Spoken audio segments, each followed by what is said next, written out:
তুমি যদি এমন একজন মানুষ হয়ে থাকো যে ভালোভাবে জানে সারাদিন রিলস দেখা, অপ্রয়োজনীয় ফোনে কথা বলা, মাস্টারবেশন করার, জাঙ্ক ফুড খাওয়া ক্ষতিকর, তবুও প্রতিদিন তুমি এইসব কাজই করছো, তাহলে তুমি এমন এক ফাঁদে পড়ে গেছো যেটা থেকে বের হওয়া ঠিক ততটাই কঠিন যতটা একজন মাদকাসক্ত মানুষের জন্য মাদক ছেড়ে দেওয়া কঠিন।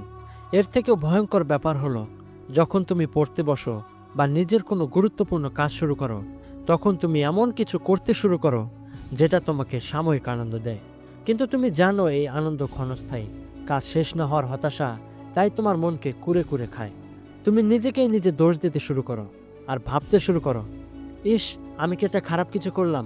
আমি কি সময় নষ্ট করে ফেললাম? এটা কেবল তোমার একার সমস্যা নয়।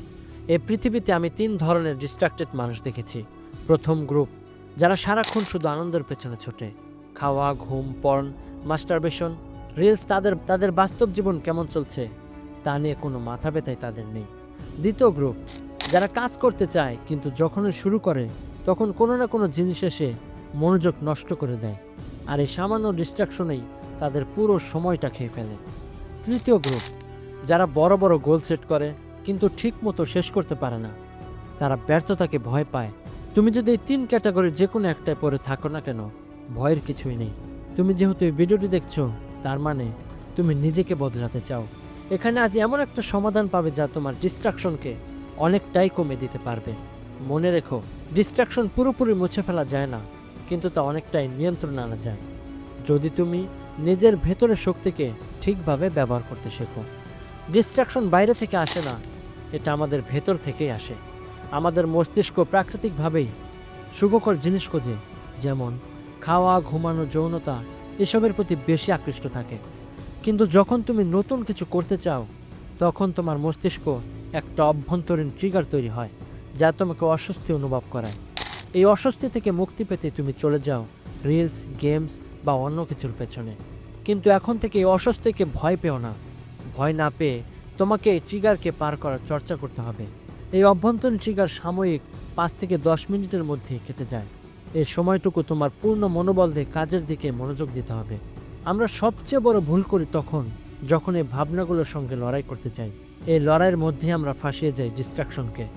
এবার থেকে যখনই তোমার মনে হবে চলো অন্য কিছু করি, ঠিক তখনই তোমার মস্তিষ্কে একটা বহমান নদী কল্পনা করো। ভাবো এই চিন্তাটাও একটা পাতা যেটা ভেসে ভেসে চলে যাবে। তোমাকে শুধু কাজের প্রতি মনোযোগ রাখতে হবে। অনেকে ভাবে ফোকাস করার জন্য কোনো ম্যাজিক টেকনিক আছে, কিন্তু সত্যিটা হলো এমন কোনো টেকনিক নেই যেটা ফোকাস করার জন্য কাজে দেবে। আসলে ফোকাস আসবে অভ্যাস থেকে। প্রতিদিন একটু একটু করে নিজেকে ট্রেন করতে থাকো। কোনো একটা কাজ বেছে নাও, সেটা পড়া হতে পারে বা নিজের গোল, তাতে পুরো মন বসাও। যতবার তোমার মন অন্যদিকে যাবে তাকে ফিরিয়ে আনো, কারণ এই ডিস্ট্রাকশন টেম্পোরারি। আর তুমি যদি ফোকাসে দক্ষ হয়ে যাও, তাহলে তুমি এমন জিনিসও দেখতে পারবে যা সাধারণ চোখে দেখা যায় না। তুমি মন দিয়ে কল্পনা করতে শিখবে, মন দিয়ে চিন্তা করতে শিখবে। মনে রেখো, তুমি নিজের শত্রু না, বরং তুমি নিজের সবচেয়ে বড় সৈনিক হতে পারো। ডিস্ট্রাকশন আসবে, এটা স্বাভাবিক, কিন্তু তুমি যদি চাও তুমি তা পার করে উঠতে পারো। আজ থেকে নিজের ভেতরের শক্তিকে বিশ্বাস করো আর নিজের লক্ষ্যের দিকে এক ধাপ এগিয়ে চলো। নিজেকে বিশ্বাস করো আর নিজে নিজে বলতে থাকো, সবাই যদি পারে আমিও পারবো। বন্ধুরা, ভিডিওটি ভালো লাগলে অবশ্যই একটা লাইক করো এবং তোমার বন্ধুদের মাঝে ভিডিওটি শেয়ার করে দাও, এবং আরও নতুন ভিডিওর জন্য সাবস্ক্রাইব করতে ভুলো না সফট মাইন্ডার চ্যানেলকে। দেখা হবে নেক্সট ভিডিওতে। সে পর্যন্ত সবাই ভালো থাকবেন, সুস্থ থাকবেন। আল্লাহ হাফেজ।